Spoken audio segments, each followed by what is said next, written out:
What's up, you guys? It's Coach Hugo here. I wanted to talk to you guys today and give you some tips and pointers on how you can have a lot more effective workouts when you're practicing by yourself. Most people really think that in order to have a great workout, you need other people there with you. A lot of people see the workouts on YouTube and Instagram of NBA players, or let's see high D1 players, and every time they work out, it's like they have a team of trainers with them, right? At the minimum, they have a rebounder. So a lot of people see those things and get discouraged and feel like if they don't have that, then they can't reach the level of the person that they're seeing train. And I just want to get some tips on how you can have a lot more effective workouts when you're training by yourself that will translate to game situations. Having a rebounder and having a team of defenders or all this equipment, it's not necessary. There are benefits to it, but it's not necessary. One of the main and most important things that you'll need if you want to have a good workout by yourself is basically you need to have an understanding of the drills you're doing and why you're doing them.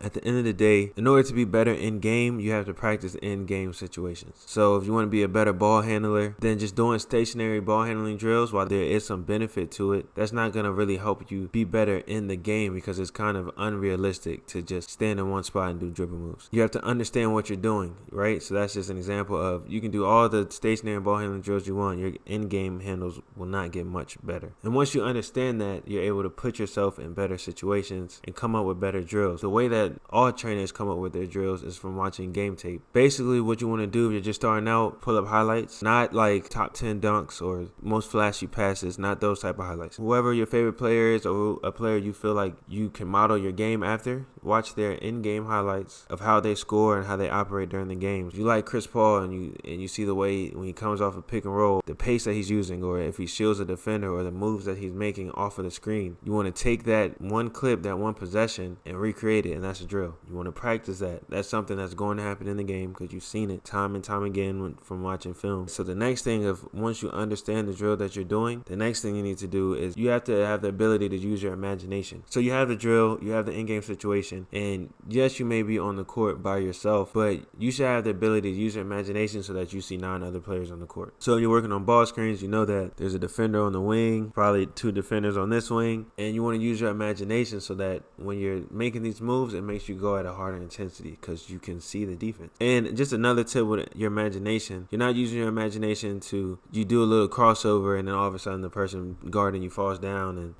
not nothing fake. You want to really prepare yourself for a good game, a good battle. So after that, you have your in-game situations, you have your imagination. The most important thing, though, is once you get the skill up, you have to play as much basketball as possible. That's the only way that you'll really get better. So once you train and you get your shots up, your skill will be higher, but you still got to put it to the test. So there's a mindset shift that you can use that will really, really help you, help me a ton, is if you treat every single time you're playing basketball as practice. So whether you're playing a game, whether you're playing pickup, whether you're training by yourself, everything is practice. It's an opportunity for you to become the best player that you can possibly be. So you're always working towards that ultimate goal. And just making that shift is important because now the next time you play in a game, there's a lot less pressure because at the end of the day, this is practice, right? If you look at it that way, this is practice. I'm just practicing being great. When you practice, you're making note of what you messed up on, how you can fix it. You try again. When you're in practice and you miss a 3, you don't get discouraged and say, okay, I'm not going to shoot anymore.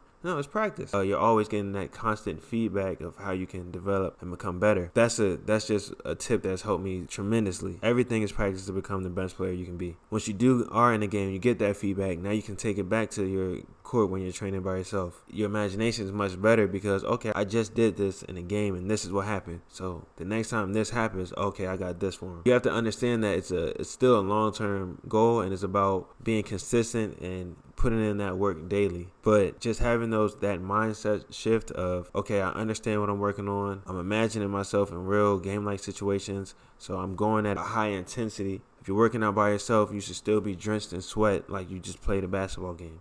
And then on top of that, when you're playing in games and one-on-one and pickup, you're still relaxed and you're getting that feedback, and everything is a learning lesson for you. At the end of the day, basketball is a game. You have to remember that. So at the end of the day, the great players are just the people who play hard and don't stop competing. So if you understand that, you keep learning and working, you'll be to whatever level you want to be at in no time. So I just want to give you guys some tips on that for how to work out, how to train by yourself, because not everybody has a trainer, not everybody can afford a trainer. So just remembering those things and using that to get better. Every day is a day to get better. And once you have that mindset, you'll be getting better every day. So as always, if you have any questions, please comment below. Make sure you like, comment, subscribe. I'm here to help any and everybody who also loves the game and shares that passion with me. Until then, I'll see you next time.